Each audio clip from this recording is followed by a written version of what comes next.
Olá, eu sou a Ru Dias do Perplexidade e Silêncio e hoje eu tô fazendo vídeo aqui de Campos do Jordão, que foi onde a gente veio passar o fim de semana. Como vocês podem ver, tá chovendo bastante e o clima daqui é bem legal. Esse é o quinto vídeo do Perplexidade e Silêncio e por ser o quinto eu resolvi falar dos 5 livros que me marcaram. Não necessariamente são os meus livros preferidos, porque alguns deles eu acho que nem são tão bem escritos assim.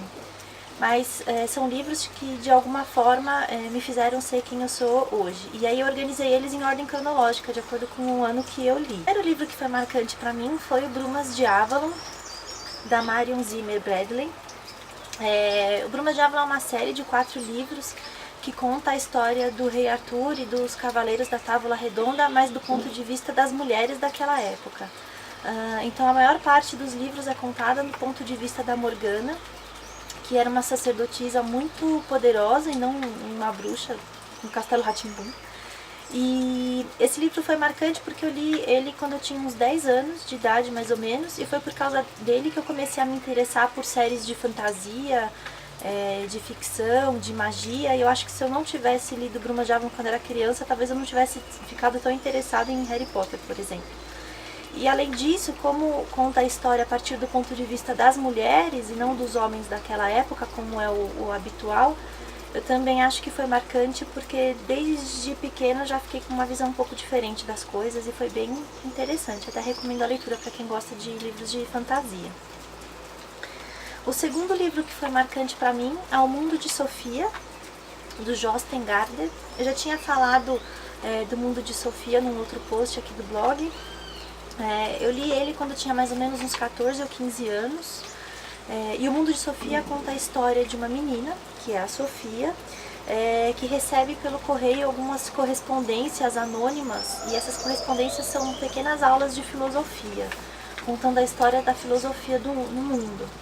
E ela vê a vida dela interligada com uma outra menina que chama Hilde, e até quase o final do livro a gente não sabe o porquê que as vidas delas estão interligadas. Então é um livro que, além de contar a história da filosofia, também tem um pouco de suspense e tudo mais. É um livro legal, é uma literatura infanto-juvenil, então, lógico, tem algumas falhas e tal, mas é um livro legal. E foi por causa dele que eu comecei a me interessar por filosofia e que me fez estudar filosofia anos depois. E principalmente o capítulo a respeito de Freud, que foi a primeira vez que eu entrei em contato com a teoria do Freud e que foi o que despertou o meu interesse para ele. E aí, tanto que anos depois, eu acabaria me formando psicóloga, né? Mas eu lembro que a primeira vez que eu li ou ouvi falar sobre o Freud foi no Mundo de Sofia, então foi bastante marcante. O terceiro livro mais marcante, que é de longe o mais importante e sem dúvida nenhuma é o mais marcante, é o Água Viva, da Clarice Lispector. Esse livro, na verdade, é um monólogo. Ele não conta exatamente uma história, não tem exatamente um enredo, não tem uma história concreta nem nada. E é, na verdade, uma corrente de pensamentos mesmo, um fluxo de pensamentos da personagem principal, que a gente nem vem a saber o nome, mas que a gente descobre ao longo do livro que é uma pintora. Ela é uma pessoa bastante solitária, e ela fica discorrendo sobre os pensamentos dela, que nada mais são do que os pensamentos da própria Clarice. Eu li Água Viva quando eu tinha 17 anos, no meu primeiro ano de faculdade, e foi o livro mais marcante porque foi ele que me fez ter vontade de escrever e perceber que eu poderia escrever. E se eu não tivesse lido esse livro, eu acho que eu nunca teria achado o meu jeito de escrever ou o meu jeito de ver o mundo. Naquela época, a Clarice não era famosinha como era hoje, não tinha Facebook para ficar todo mundo postando frase dela que nem é dela. Era uma realidade muito diferente. Clarice ainda era uma escritora meio alternativa, meio escondida e que quase ninguém lia. Então foi realmente uma descoberta muito, muito importante. E hoje eu não seria a escritora que eu sou se não fosse por esse livro de jeito nenhum, porque foi o que abriu todas as portas da minha mente, eu acho, para tudo, tanto para o que eu sou, quanto para o jeito que eu escreveria no futuro.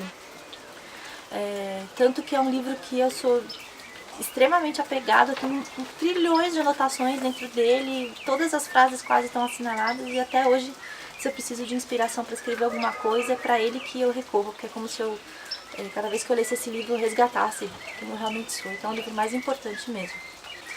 O quarto livro é um livro bem popular, que é o Comer, Rezar e Amar, da Elizabeth Gilbert. Inclusive virou até filme com a Julia Roberts.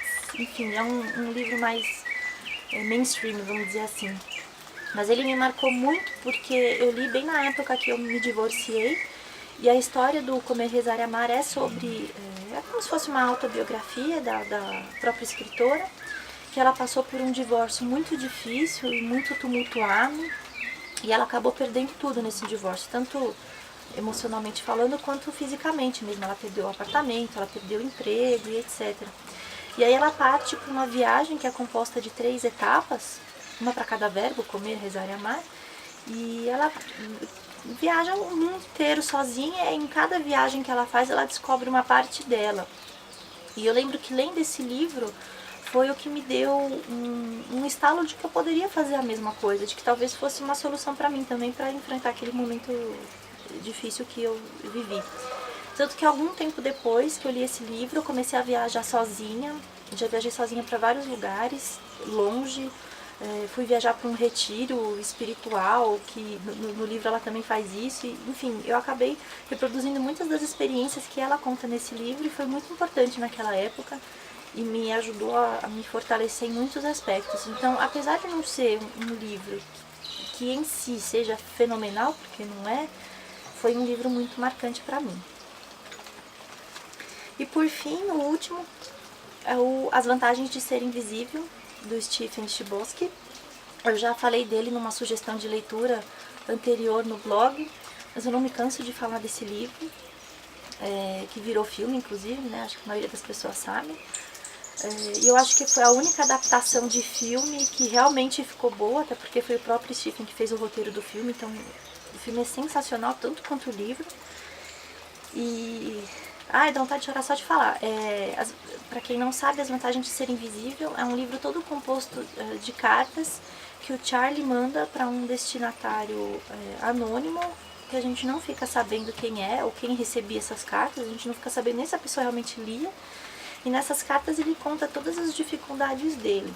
Então, a princípio, parece que é um livro adolescente, que ele está contando as dificuldades dele de adolescente, mas no fundo não, são as dificuldades dele de viver mesmo, como pessoa, porque ele é muito melancólico, ele tem crises de angústia muito fortes, enfim, ele tem vários problemas. Então, ele tenta lidar com as situações da vida dele através dessas cartas. E ele, por ser muito sensível e por ser muito melancólico, ele acaba sofrendo muito com algumas coisas.